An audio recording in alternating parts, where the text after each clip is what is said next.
ಮಣಿಪುರದಲ್ಲಿ ಶಾಂತಿಯುತವಾಗಿ ಅವರ ಜೋಡೋ ಯಾತ್ರೆಯನ್ನು ಕೈಗೊಂಡಿದ್ದಾರೆ. ಇದು ಯಶಸ್ವಿಯಾಗಿ ಮಣಿಪುರದಂಥ ಗಲಭೆ ತುಂಬಿದಂಥ ಒಂದು ರಾಜ್ಯದಲ್ಲಿ ಅತ್ಯಂತ ಶಾಂತಿಯುತವಾಗಿ ಅವರು ಆ ಯಾತ್ರೆಯನ್ನು ನಡೆಸಬೇಕಾದ್ರೆ ಅವರು ಅಶಾಂತಿ ಅವರು ಹೋದ ಕಡೆ ಅಶಾಂತಿ ಆಗ್ತದೆ ಎಂಬುದು ಯಾವ ಒಂದು ಪುರಾವೆ ಇತ್ತು ಕಡೆ. ಈಗ ಅಸ್ಸಾಮಿಗೆ ಬಂದಿದ್ದಾರೆ. ಅಸ್ಸಾಂನಲ್ಲಿ ಕೂಡ ಅವರ ಉದ್ದೇಶ ಅಂತ ಹೇಳಿದರೆ ಅಲ್ಲಿ ಆ ಭಾಗದಲ್ಲಿ ಆ ಶ್ರೀಮಂತ ಶಂಕರ್ ದೇವ್ ಅಂತೇಳಿ ಒಬ್ಬ ಅತ್ಯಂತ ದೊಡ್ಡ ಒಂದು ಕ್ರಾಂತಿಕಾರಿ, ಅಂದರೆ ಶಾಂತಿ ಸಮಾಧಾನದಿಂದ ಇವತ್ತು ರಾಷ್ಟ್ರದಲ್ಲಿ ಒಂದು ಮತವನ್ನು ಸ್ಥಾಪನೆ ಮಾಡಿದಂಥ ದೊಡ್ಡ ಮಹಾಪುರುಷ. ಅಂಥ ಒಬ್ಬ ಅವತಾರ ಪುರುಷದಂಥ ಶಂಕರ್ ಅವರ ಸ್ಥಾನಕ್ಕೆ ಅವರು ಹುಟ್ಟಿದ ಮತ್ತು ಅವರ ಆರಾಧನಾ ಸ್ಥಳಕ್ಕೆ ಭೇಟಿ ಕೊಡಬೇಕು ಅಂತೇಳಿ ಅವರು ಹೋದರೆ ಅದು ತಡೆ ಮಾಡಿದರು. ಅದು ತಡೆ ಮಾಡಿದಾಗ ಅವರು ಬಲಾತ್ಕಾರವಾಗಿ ಅಥವಾ ಧೈರ್ಯವಾಗಿ ಅವರು ಹೋಗ್ಬೋದಿತ್ತು. ರಾಹುಲ್ ಗಾಂಧಿ ಹೋಗಲಿಲ್ಲ. ಶಾಂತಿ ಭಂಗ ಮಾಡಿ ನನ್ನ ಯಾತ್ರೆ ನಡೀಬಾರ್ದು ಎಂಬ ಏಕೈಕ ಉದ್ದೇಶದಿಂದ ಅವರು ಅಸ್ಸಾಂಗೆ ಬಂದರು. ಅಸ್ಸಾಂನಲ್ಲಿ ಕೂಡ ಆ ಶ್ರೀಮಂತ ಅವರ ಒಂದು ಕೆಲಸ ಅಸ್ಸಾಂ ರಾಜ್ಯದಲ್ಲಿದೆ.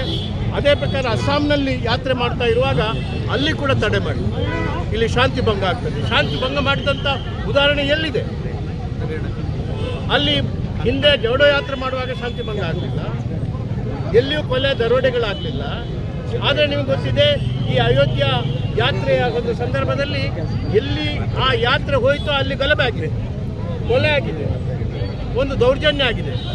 ಆ ರೀತಿಯ ಯಾತ್ರೆ ಇದಲ್ಲ.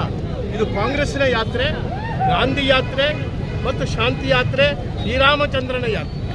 ಅಂಥ ಒಂದು ಯಾತ್ರೆಯನ್ನು ನಡೆಸತಕ್ಕಂಥ ಇವರನ್ನು ಅಲ್ಲಿ ಹೋಗಬಾರ್ದು ಅಂತ ಮಾಡಿದ್ರು. ಅವರು ಪ್ರತಿಭಟನೆ ಮಾಡಿ ರಾಹುಲ್ ಗಾಂಧಿ ಅವರು 2 ಗಂಟೆಗಳ ಕಾಲ ಅಲ್ಲಿ ಕೂತರು, ಧರಣಿ ಮಾಡಿದರು. ಆದರೂ ಕೂಡ ಇವರಿಗೆ ಸಮಾಧಾನ ಆಗಲಿಲ್ಲ, ಮತ್ತು ಹೋಗಬಾರ್ದು ಅಂತೇಳಿ ತಡೆ ಮಾಡಿ.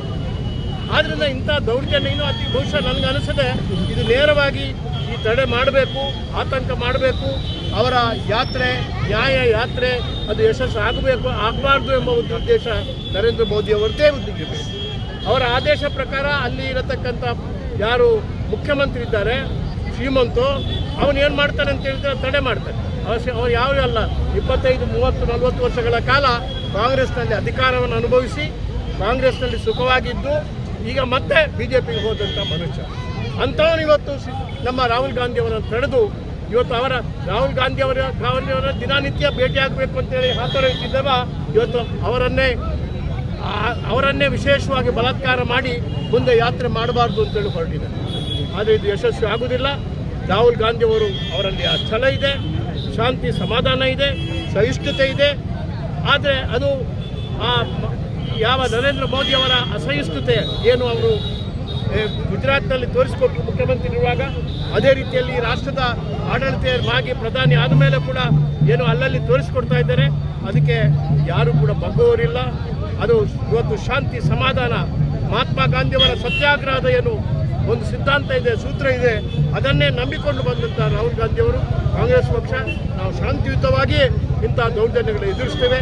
ಅದೇ ರೀತಿಯಲ್ಲಿ ಶಾಂತಿಯುತವಾಗಿ ಇಡೀ ದೇಶದಲ್ಲಿ ಇವತ್ತಿನ ದಿವಸ ಕನ್ಯಾಕುಮಾರಿಯಿಂದ ಕಾಶ್ಮೀರದವರೆಗೆ ಒಂದು ಶಾಂತಿಯುತವಾದಂಥ ಪ್ರತಿಭಟನೆ ನಾವು ಮಾಡಿದ್ದೇವೆ, ಇಲ್ಲಿ ಕೂಡ ಮಾಡ್ತಾ ಇದ್ದೇವೆ. ಇದು ಇಂಥ ದೌರ್ಜನ್ಯ ಪ್ರಜಾಪ್ರಭುತ್ವದ ಪದ್ಧತಿ ಪ್ರಕಾರ ಆಗಲಿಕ್ಕೆ ಸಾಧ್ಯನೇ ಇಲ್ಲ. ಈ BJPಯ ಸರ್ಕಾರಕ್ಕೆ ಶಾಂತಿ ಇರಬೇಕು, ಸಮಾಧಾನ ಇರಬೇಕು. ಅಶಾಂತಿ ಮತ್ತು ಗಲಭೆಯನ್ನು ಮಾಡತಕ್ಕಂಥ ಅವರ ಪ್ರವೃತ್ತಿಯನ್ನು ನಾವು ಇವತ್ತು ಖಂಡಿತವಾಗಿ ಕೂಡ ಖಂಡಿಸ್ತೀವಿ. ಸರ್, ಈಗ ರಾಮ ಮಂದಿರ ವಿಚಾರದಲ್ಲಿ ಮೋದಿ ಅವರು ಪೂಜೆ ಮಾಡಿದ ಅವರು ಪಾಪ ಉಪವಾಸ ಮಾಡಿದ್ದಾರೆ ಅಂತೇಳಿ ಹೇಳ್ತಾರೆ. ಆದರೆ ನಾನು ಇವತ್ತು ಬೆಳಿಗ್ಗೆ ಡಾಕ್ಟರ್ ಹತ್ರ ವಾಕಿಂಗ್ ಮಾಡುವಾಗ ಡಾಕ್ಟ್ರು ಬರ್ತಾರೆ. ಅವರು ಹೇಳಿದರು ಮನುಷ್ಯ ಬದುಕಲಿಕ್ಕೆ ಸಾಧ್ಯ ಇಲ್ಲ, ಹಾಗಾದರೆ ಬದುಕಿದರೆ ಏನು ಪವಾಡ. ಆದ್ದರಿಂದ ಎಷ್ಟರ ಮಟ್ಟಿಗೆ ಅದು ಆ ಉಪವಾಸ ಮಾಡಿದ್ದಾರೆ ಅದು ಡೌಟ್. ಉಪವಾಸ ಮಾಡದೆ ಅವರು ಗರ್ಭಗುಡಿಗೆ ಹೋಗಿ ಏನಾದರೂ ಪೂಜೆ ಮಾಡಿದರೆ ಅದರಿಂದ ಆ ಸ್ಥಳ ಅಪವಿತ್ರ ಆಗ್ತದೆ ಹೊರತು ಅದರಲ್ಲಿ ಶಕ್ತಿ ಉತ್ಪಾದನೆ ಆ ಸ್ಥಳದಲ್ಲಿ ಆಗ್ತದೆ. ಸರ್, ಈಗ BJP ಒಂದು ರೀತಿ ಅಯೋಧ್ಯೆ ರಾಮ ಮಂದಿರವನ್ನು ಪ್ರಾಂಗ್ ಮಾಡ್ಕೊಂಡ್ಬಿಟ್ಟಿಲ್ಲ ಅನ್ನೋ ಚರ್ಚೆ ಆಗ್ತದೆ. ಇಲ್ಲಿವರೆಗೆ ಅಯೋಧ್ಯೆಯಲ್ಲಿ ರಾಮ ಮಂದಿರ ಸ್ಥಾಪನೆ ಮಾಡ್ತೇವೆ ಅಂತೇಳಿ ಹೇಳಿದ್ರು.